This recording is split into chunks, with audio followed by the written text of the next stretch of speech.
Memberikan penjelasan lebih awal. Jadi pada tanggal 18 Juli, ya, tanggal 18 Juli itu kita mengirimkan hasil ke GISAID, ya, Global Initiative on Sharing All Influenza Data, ya.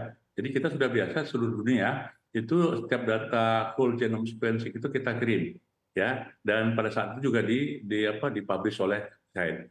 Nah, kemudian tanggal 19 bulan Juli kita mendapatkan informasi dari GISAID itu bahwa ditemukan dalam sampel yang kita kirim ada dugaan satu mutasi rekombinan, ya, gabungan antara Delta dan Omikron, dan akhirnya diperiksa ulang di laboratorium Profesor Uniati di Kementerian Kesehatan dan kita kirim balik, ya, ke GISAID, dan hari ini kita belum mendapatkan informasi itu.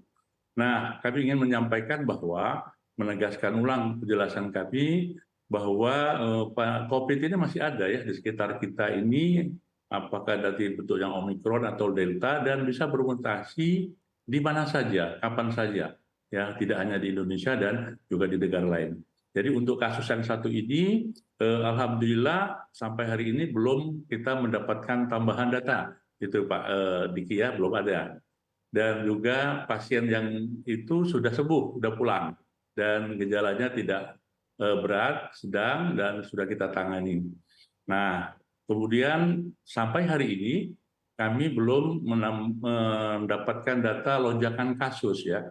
Jadi alhamdulillah kemarin, ya, Pak Diki juga Basap, kita di 1 minggu terakhir 23 sampai 29 Juli itu kita ada 139 pasien baru atau kasus baru, sehingga rata-rata sekitar 19-20 per hari.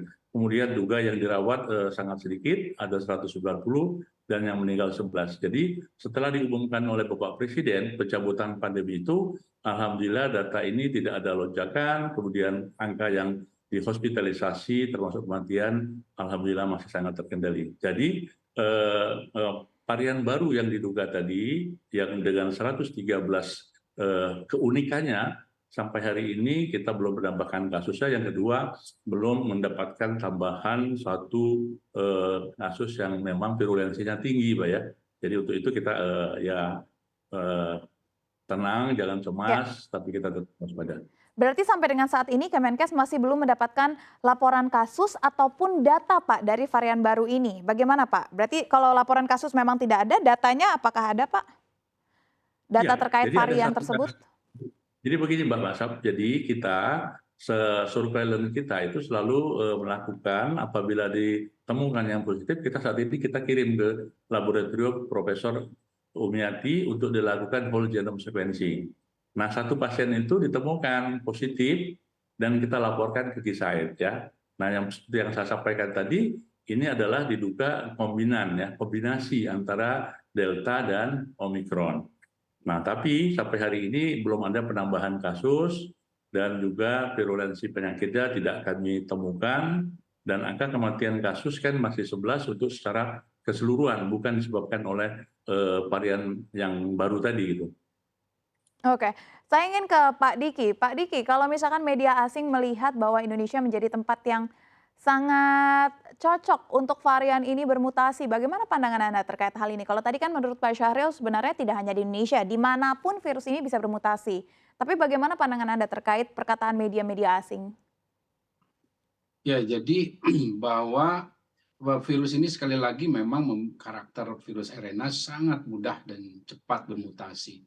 Nah, sebetulnya ya betul, saya sepakat tidak hanya Indonesia, negara-negara tapi khususnya adalah negara-negara yang memiliki populasi yang rentan. Ya. Rentan ini begini, dan ini terjadi pada kasus ini. Jadi kemungkinan besar ya, walaupun saya belum melihat pasien secara langsung tentu karena saya di Australia juga.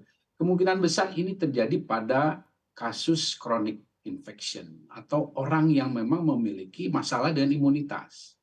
Ini bisa terjadi pada orang penderita kanker, kemudian HIV/AIDS ya, yang tidak tertangani baik, dan termasuk orang yang mendapatkan kemoterapi misalnya, atau kasus imunitas lainnya.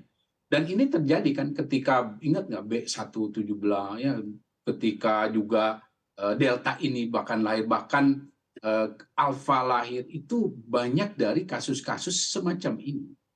Hanya bedanya, ini yang juga beberapa waktu lalu saya sampaikan, bukan hanya media Indonesia, media asing, bahwa ceritanya berbeda kalau ini terjadi ketika vaksin belum ada, ketika di masyarakat imunitas belum terbentuk.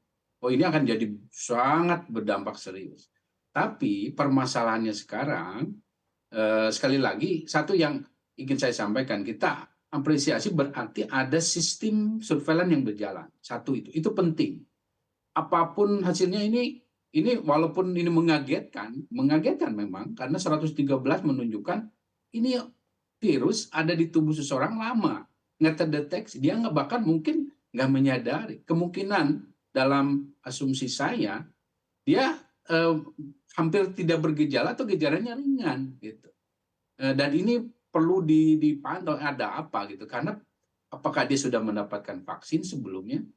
Dan ini juga sebenarnya menimbulkan pertanyaan ilmiah lain yang juga cukup serius, karena jangan-jangan dia punya kemampuan untuk si virus maksudnya menembus sedikit atau mengurangi imunitas. Nah, tapi ini kan perlu penelusuran lebih lanjut. Dan satu, saya sepakat tidak perlu panik itu, karena begini, meskipun ini mutasinya banyak, tidak berkorelasi dengan keparahan.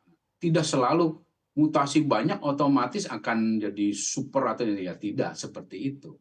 Kemudian ketika pun ini misalnya dia mau menyebar, dia harus melawan musuh utamanya dia itu si Omikron. Omikron ini luar biasa cepat, walaupun dia tidak terlalu parah. Delta kan begitu. Jadi ada fase lain yang masih memerlukan verifikasi lebih lanjut, dan tampaknya juga tidak mudah ya untuk satu varian baru saat ini timbul dan menimbulkan masalah serius.